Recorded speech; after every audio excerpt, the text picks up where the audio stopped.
REET level 1 maths topic number 4 में आप सभी का स्वागत है।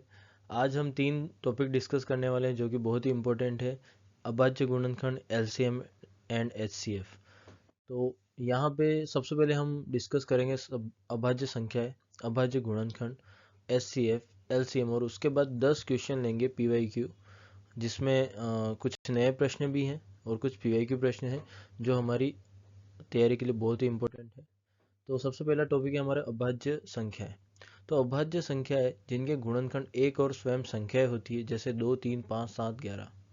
अब इस चीज का क्या मतलब है, इस बात का क्या मतलब हुआ, जैसे कि हम बात करें दो दो अभाज्य संख्या क्यों है, तो उसका कारण है कि गुणनखंड एक और स्वयं होना चाहिए। तो दो का गुणनखंड 2 गुणा 1 होता है।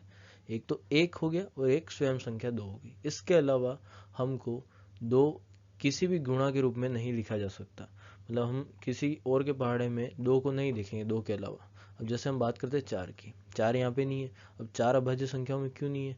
4 को हम 4 गुणा 1 लिख तो सकते हैं, पर इसके अलावा हम इसको 2 गुणा 2 भी तो लिख सकते हैं। इसका मतलब इसके जो गुणनखंड है वो 1 और 4 के अलावा 2 भी तो है। इसका मतलब ये अभाज्य संख्या नहीं है और ये 2 यहाँ पे अभाज्य संख्या है। उसी तरीके से अगर मान लो हम 9 लेते हैं, 9 को हम 9 गुणा 1 तो लिख सकते हैं, पर 3 गुणा 3 भी तो लिख सकते हैं। इसका मतलब 3 के पहाड़े में 9 आता है। इसका मतलब ये भी अभाज्य संख्या नहीं है। अब बात करते हैं अभाज्य गुणनखंड की। तो अभाज्य गुणनखंड जिसमें केवल अभाज्य संख्या शामिल हो। मतलब जैसे कि 48 को हम क्या लिख सकते हैं, 2 गुणा 2 गुणा 2 गुणा 2 गुणा 3 के गुणा में हम गुणनखंड के रूप में हम लिख सकते हैं। अब यहाँ पे 2 क्या है, एक अभाज्य संख्या, और 3 क्या है, एक अभाज्य संख्या है। इसका मतलब क्या हुआ, ये अभाज्य संख्याओं के गुणनखंड में। अब ये संख्याएं निकालते कैसे हम? अब इसको जब भी हल करते हैं हम, तो यहाँ पे अभाज्य संख्याओं का ही उपयोग किया जाता है। ठीक है, अभाज्य गुणनखंड निकालने के लिए अभाज्य संख्याओं को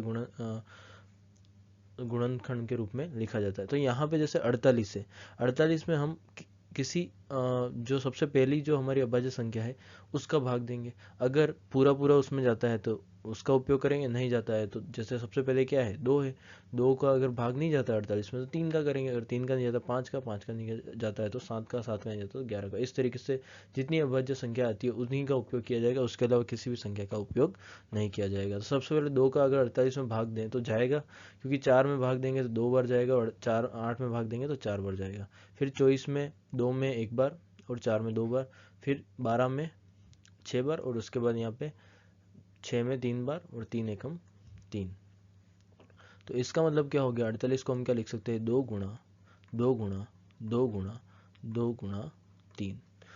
और जब एक संख्या रिपीटेडली अगर गुणा हो रही है तो उसका मतलब हम क्या समझते हैं, अगर 2 बार गुणा हो रही है तो घात 2, 3 बार गुणा हो रही है घात 3, और 4 बार हो रही है तो घात 4। मतलब 2 की घात 4 गुणा 3 है यहाँ पे हम मानेंगे, और 3 की घात हम 1 भी लिखेंगे तब भी कोई फर्क नहीं पड़ेगा। ठीक है, तो 2 की घात 4 गुणा 3 की घात 1। ये हो गया हमारे अभाज्य गुणनखंड, जहाँ पे सिर्फ अभाज्य संख्या आती है। उसके बाद आगे देखते हैं एस सी एफ क्या होता है। एस सी एफ यहाँ पे जैसे हमारी जो स्टेटमेंट है वो क्या है, यानी दो संख्याओं का सबसे बड़ा समान गुणनखंड। अब गुणनखंड पहले निकालेंगे तभी पता चलेगा। किसी दो संख्याओं को हम यहाँ पे लेते हैं, जैसे 12 और 18 लेते हैं। ठीक है, 12 और 18 को जब हम यहाँ पे लेते हैं तो 12 के गुणनखंड निकालें, दो दो से सबसे पहले लाएंगे, 2 से जाएगा 12 में भाग 6 बार, और उसके बाद 2 का भाग 6 में भी जाएगा 3 बार, और यहाँ पे आ जाएगा 3 एकम 3। उसके बाद यहाँ पे लाएंगे तो यहाँ पे 9 बार जाएगा। उसके बाद 2 का भाग 9 में नहीं जा सकता तो 3 का लगाएंगे, 3 का जाएगा 3 बार, और ये आ जाएगा। अब इसका मतलब क्या हो गया, 12 बराबर क्या है, 2 गुणा 3, और 18 बराबर क्या है, 2 गुणा 3 गुणा 3। इसका मतलब क्या हो गया, 2 की घात तो 2 है, और 3 की घात क्या है यहाँ पे 1, और यहाँ पे 2 की घात क्या है 1, और 3 की घात कितनी है 2, क्योंकि यहाँ पे 2 बार गुणा हुआ है। 3 कितनी बार गुणा हुआ है, 2 बार, और यहाँ पे 2 कितनी बार गुणा हुआ है, 2 बार। उसके बाद हम यहाँ पे सबसे बड़ा समान गुणनखंड किसकी बात करें, समान की बात करें। इसका मतलब यहाँ पे जो सेम सेम आ रहा है, जैसे यहाँ पे दो दो दोनों में सेम आ रहा है, मतलब कि यहाँ से एक गुणनखंड निकालेंगे 2, और यहाँ पे 3 3 सेम आ रहा है तो यहाँ से निकालेंगे 3। पर यहाँ पे ये पेयर मैच नहीं हो रहा है, यहाँ पे 2 आ रहा है, यहाँ पे 3 आ रहा है। इसका मतलब सिर्फ दो चीज़ें हमारे पास काम की है, 2 और 3, और इन दोनों का जो गुणा करते हैं और जो संख्या आती है वही क्या कहलाती है, हमारी एस सी एफ कहलाती है। क्या कहलाती है, एस सी एफ। अब एस सी एफ का सीधा सा मतलब क्या है, इसको सीधा समझे, ये है कि ये जो संख्या है ना, इस संख्या का भाग इन दोनों संख्याओं में जाएगा, 12 में भी जाएगा, 18 में भी जाएगा। एचसीएफ का भाग दोनों संख्याओं में जाएगा। ये बात अपन ने यहाँ से सीखी है, ठीक है। आगे चलते हैं, आगे बात करें एलसीएम की या फिर लघुत्तम समापवर्तक की। तो यहाँ पे जो स्टेटमेंट है वो सबसे छोटी संख्या जो दोनों संख्याओं से पूरी तरह विभाजित हो जाए, वह संख्या जो दोनों संख्याओं से क्या हो जाए, पूरी तरह विभाजित हो जाए। तो इस बात को हम समझेंगे वापस से 12 और 18 का एग्जाम्पल लेके। अब 12 की बात करें, यहाँ पे 2, 6 आएगा, यहाँ पे 3, सॉरी यहाँ पे 2, तो यहाँ पे 3 आएगा और यहाँ पे ये आ जाएगा। यहाँ पे 2 से करेंगे 9, 3 और ये 3, ये 1, ठीक है। अब 12 की अगर हम बात कर रहे हैं तो ये क्या आ रहा है, 2 गुणा 2 गुणा 3 आ रहा है, ठीक है। और 18 की बात कर रहे हैं तो यहाँ पे क्या आ रहा है, 2 गुणा 3 और अगर इसको घात रूप में लिखें, इसको अगर घात रूप में लिखें तो यहाँ पे 2 की घात 2, 3 की घात 1 और यहाँ पे 2 की घात 1 और 3 की घात 2। अब एलसीएम का मतलब क्या, सबसे छोटी संख्या जो दोनों संख्याओं से पूरी तरह विभाजित हो जाए। तो कभी भी मैं सीधा सा इसमें एक चीज़ हमको ध्यान रखनी है कि दोनों में से, इसमें सबसे कन्फ्यूज़न को कम करने का सीधा तरीका ये है कि इन दोनों में से, जैसे कि 2 अगर यहाँ पे है, दोनों दोनों में 2 अगर आया है तो इसमें 2 की जो सबसे बड़ी घात है, 2 की सबसे बड़ी घात क्या है, ये है। इन दोनों में से कौन सी, ये वाली बड़ी है। और 3 की जो सबसे बड़ी घात है वो क्या है, 3 की घात 2। इन दोनों का जो गुणा आएगा, मतलब कि 2 की घात 2 और 3 की घात 2, मतलब कि 2 की घात 2 कितना होता है, 4 होता है। 3 की घात 3 कितना होता है, 9 होता है। तो ये आएगा 36 और ये हमारा कहलाएगा एलसीएम। क्या कहलाएगा, एलसीएम। और इस बात का मतलब ये हुआ कि जो 36 है ना, उसमें 12 का भाग भी जाएगा और 18 का भाग भी जाएगा। ये बात है। इस एलसीएम का मतलब क्या है, वह संख्या जिसमें, वह छोटी छोटी संख्या जिसमें इन दोनों का भाग जाएगा। पहले हम एचसीएफ में क्या बात कर रहे थे कि जो संख्या है उसमें एचसीएफ का भाग जाता है और यहाँ पे एलसीएम में इन दोनों संख्याओं का भाग जाता है, ठीक है। तो आगे चलते हैं। प्रश्न, यहाँ पे सबसे पहला प्रश्न है कि 18 के गुणनखंड कितने हैं। तो पहले गुणनखंड हमने सीख लिया है कि कैसे निकालेंगे। 18 यहाँ पे लिखेंगे 2, 9, यहाँ पे 3 और ये 3, ठीक है। तो इसके गुणनखंड क्या क्या लिख सकते हैं, हम लिख सकते हैं 2 गुणा 3 गुणा 3, ठीक है। उसके बाद हम लिख सकते हैं, अगर 2 और 3 का गुणा कर दे तो यहाँ पे 1 भी लिख सकते हैं, ठीक है। 2 और 3 का गुणा कर दे, यहाँ पे 6 हो जाएगा और यहाँ पे 3 हो जाएगा, तब भी ये क्या है, इसके गुणनखंड है। तो 6 भी क्या है, इसका गुणनखंड है। उसके बाद हम 18 को और क्या लिख सकते हैं, 6 और 3 का गुणा अगर करेंगे तो क्या आ जाएगा, 18 गुणा 1 आ जाएगा। तो 18 भी क्या है, इसका एक गुणनखंड है। उसके बाद हम और क्या लिख सकते हैं, और हम लिख सकते हैं यहाँ पे जैसे कि 2 2 यहाँ पे आ ही गया है, 3 यहाँ पे आ गया है, 6 यहाँ पे आ गया, 18 यहाँ पे आ गया है। और हम 18 को लिख सकते हैं 9 गुणा 2 भी लिख सकते हैं, मतलब कि 9 भी यहाँ पे आ जाएगा। तो और 1 तो है ही है, तो 1 2 3 6, मतलब 1 2 3 4 5 6। तो कितने गुणनखंड हो गए, 1 2 3 4 5 6, मतलब कि ऑप्शन सी हमारा यहाँ पे सही उत्तर होगा। उसके बाद एच सी एफ, 24 और 36 का एच सी एफ निकालना है। कैसे निकालेंगे, तो एक एक तरफ 24 लिख दो, एक तरफ 36 लिख दो। सबके अपने अपने तरीके होते हैं, कोई दोनों को साथ में लेके निकालता है, पर ये कंफ्यूजन कम करना हो तो ये मेथड सबसे बेस्ट है। तो यहाँ पे अगर हम देखें 24 का, तो यहाँ पे 2 का भाग 2 में 1 बार, यहाँ पे 2 बार, यहाँ पे 12 में जाएगा 6 बार, यहाँ पे 3 बार और ये 1 आ जाएगा, ठीक है। उसी तरीके से यहाँ पे 2 का करोगे तो 3 में नहीं जाएगा, 2 में जाएगा 1 बार, 1 और 6 16 बनेगा, 16 में जाएगा 8 बार, 18 में जाएगा 9 बार और फिर 2 का नहीं जाएगा, 3 का जाएगा 3 और ये आ जाएगा, ठीक है। अब अपन ने क्या सीखा है, सीधा सा हमने सीखा है कि जो भी कॉमन आता है वही क्या होता है, एच सी एफ। तो यहाँ पे हम देखते हैं क्या क्या कॉमन आ रहा है। तो यहाँ पे कॉमन आ रहा है, एक तो ये वाला भाग सेम दिख रहा है, एक ये वाला भाग भी सेम आ रहा है, एक ये वाला भी सेम आ रहा है, ये वाला सेम नहीं आ रहा। तो यहाँ से निकालेंगे हम 2, यहाँ से निकालेंगे 2 और यहाँ से निकलेगा 3। तो 2 गुणा 2 हो जाएगा 4 और 4 गुणा 3 कितना आ जाएगा, 12। मतलब कि यहाँ पे क्या हो जाएगा, उत्तर हमारा ऑप्शन नंबर डी, ठीक है, ऑप्शन डी हो जाएगा। उसके बाद क्वेश्चन नंबर तीसरा है, LCM ऑफ 8 एंड 12, 8 और 12 का LCM क्या होगा, ठीक है। तो LCM में क्या करते हैं आपको पता है, अभी हम देखेंगे वापस 8 और 12 का करके देखते हैं। यहाँ पे 8 का करोगे 8 2 का भाग 8 में 4 बार जाएगा, फिर 4 में 2 का 2 बार जाएगा और ये आ जाएगा। यहाँ पे करोगे तो यहाँ पे 6 आएगा, यहाँ पे 3 और ये 1। अब 8 का ये हो गया 2 गुणा 2 गुणा 2, और 12 का क्या हो गया 2 गुणा 2 गुणा 3। अब यहाँ पे हम क्या देखते हैं, इनको लिखते हैं घात के रूप में। अब 2 की घात यहाँ पे कितना हो जाएगा 3, और यहाँ पे 2 की घात कितनी हो जाएगी 2, और 3 की घात कितनी हो जाएगी 1। अब हम क्या कहते हैं कि जो सबसे बड़ी घात है, जैसे 2 की सबसे बड़ी घात कौन सी, ये है, एक तो ये लेंगे, और 3 अगर दिया हुआ है और दोनों में से किसी एक में भी दिया हुआ है, अगर इसमें दिया हुआ है तो सबसे बड़ी यही होगी। तो इसका मतलब क्या हो जाएगा, LCM बराबर क्या आ जाएगा 2 की घात 3 गुणा 3 की घात 1। 2 की घात 3 कितना होता है, 2 का गुणा 3 बार करोगे 2 गुणा 2 गुणा 2, तो आएगा 8, और 8 और 3 कितना हो जाएगा 24। कितना हो जाएगा 24। तो उत्तर क्या आ जाएगा हमारा सही, ऑप्शन नंबर ए। उसके बाद क्वेश्चन नंबर 4 देखते हैं। किसी दो संख्याओं का लघुत्तम समापवर्त्य 60 है एवं महत्तम समापवर्त्य 5 है, निम्नलिखित में से वह संख्या कौन सी होगी। तो सीधा सा हम यहाँ पे एक चीज़ हमने पढ़ना शायद हमारा रह गया, वो ये था कि LCM गुणा SCF अगर हम करते हैं तो जो भी दो संख्या होती है, माना संख्या A है और संख्या B है, तो इन गुणा के बराबर आती है। तो यहाँ पे दे रखा है किसी दो संख्याओं का लघुत्तम समापवर्त्य, मतलब कि LCM कितना है 60 है, और SCF कितना है 5 है, तो वो संख्या क्या होगी। तो पहले तो हम LCM और SCF का गुणा कर लेते हैं। 60 गुणा 5 करेंगे तो ये आ जाएगा 300। मतलब कि यहाँ पे हमको देखना है 300 का गुणा किस किस के बराबर है, पहले तो ये, तो पहला ऑप्शन देखेंगे 3 गुणा 2 यहाँ पे करेंगे तो ये तो आएगा 600 के बराबर, मतलब कि ये ऑप्शन गलत हो गया।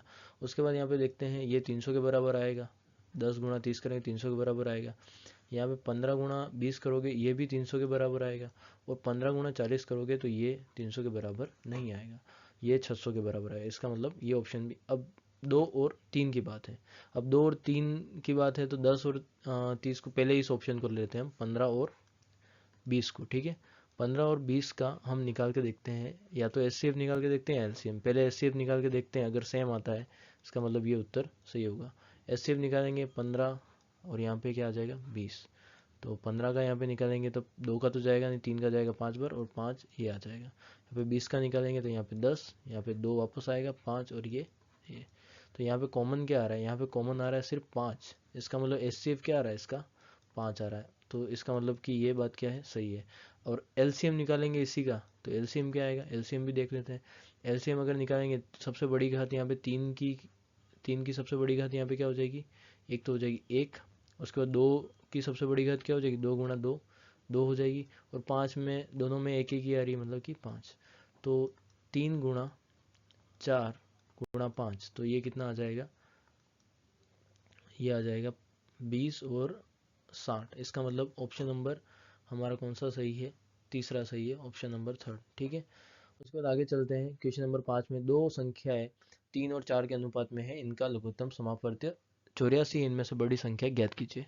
तो इसमें हमको सीधा सा संख्याओं को 3 और 4 के अनुपात में दे रखा है, तो यहाँ पे सीधा सा हमको LCM में हमेशा क्या करना है, अगर अनुपात में भी दे रखा है तो वहाँ पे हमको 3:4 को हम क्या मान सकते हैं संख्याओं के रूप में, 3x और 4x।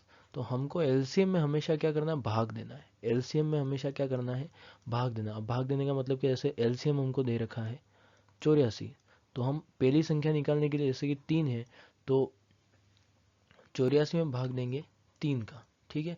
तो यहाँ पे कितनी बार जाएगा 2 बार, और यहाँ पे 6 में जाएगा 2 बार, 2 बचेगा, यहाँ पे 24 बनेगा, और 24 में जाएगा 8 बार, तो ये तो आ गया 28।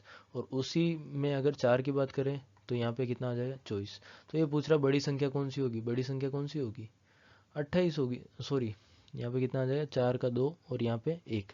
तो बड़ी संख्या कौन सी होगी, यहाँ पे बड़ी संख्या होगी 28। तो ऑप्शन नंबर 3 इसका सही उत्तर होगा, ठीक है। LCM में हमेशा भाग देना है, SCF में हमेशा गुणा करते हैं। आगे क्वेश्चन देखेंगे हम। SCF 15, 25 और 35 का हमको निकालना है। उसके बाद छठा प्रश्न है SCF ऑफ 15, 25 और 35।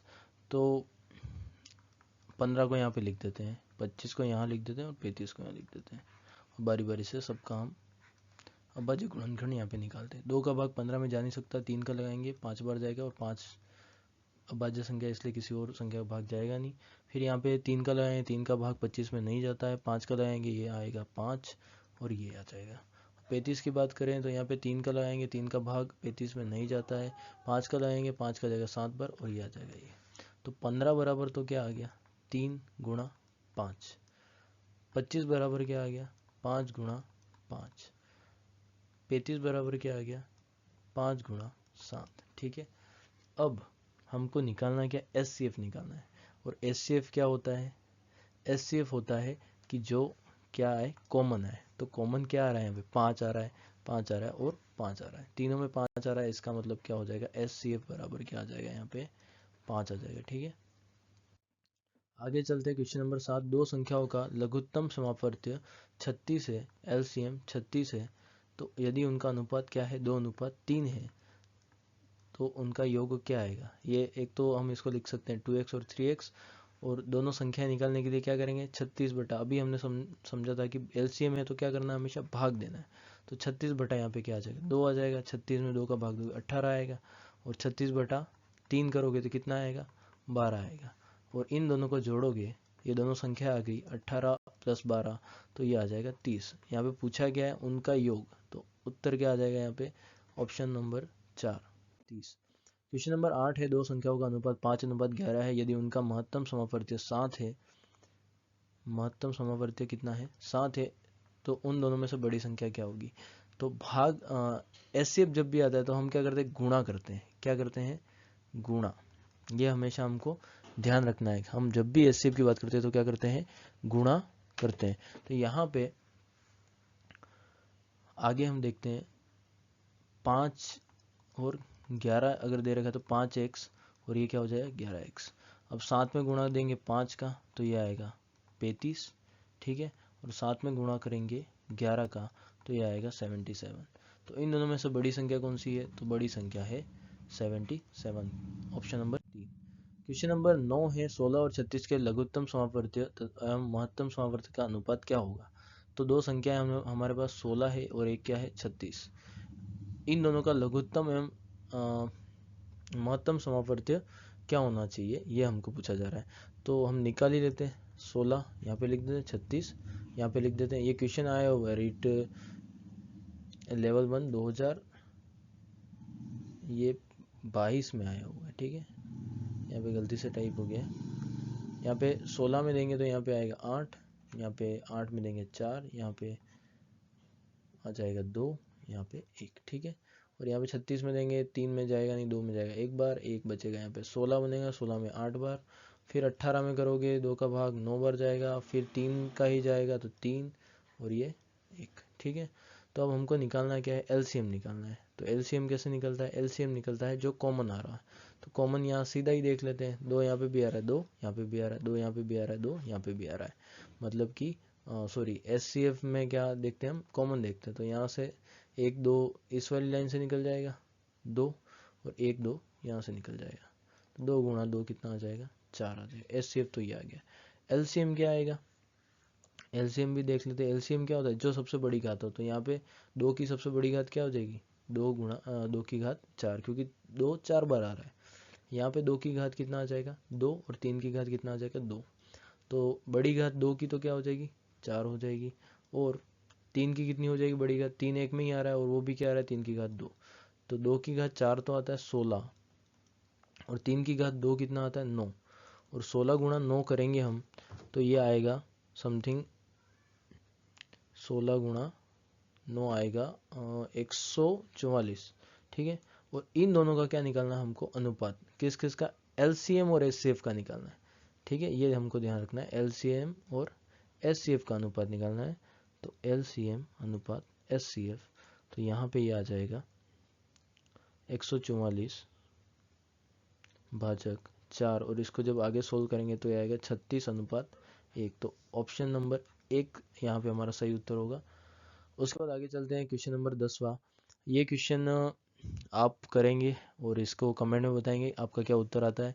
ठीक है, तो यहाँ पे HCF हमको दे रखा है, ये ध्यान रखना है, 11 दे रखा है। इसको आप सोल्व करके कमेंट में ज़रूर इसका उत्तर दीजिएगा, ठीक है। और इसका हम आंसर हम भी बता देंगे, ठीक है।